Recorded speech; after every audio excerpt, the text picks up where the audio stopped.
how to set up iPhone 15 and iPhone 15 Pro in just a quick and easy way. Firstly, power on your iPhone 15 or 15 Pro.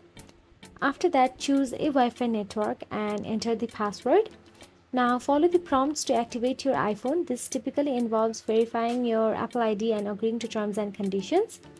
Then set up Face ID by following the on-screen instructions to scan your face. After that, follow the prompts to set up Siri, Apple's virtual assistant. Then add your credit or debit cards to Apple Pay for easy and secure payments if you want to. But if you don't have any, that's also fine. Then customize additional settings like iClouds.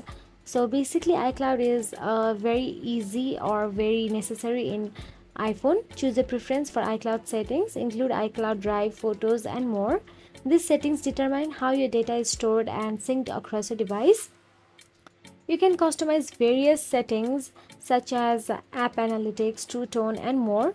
Review these settings and adjust them according to your preferences. Once you have completed all this setup, then your iPhone 15 is ready to use.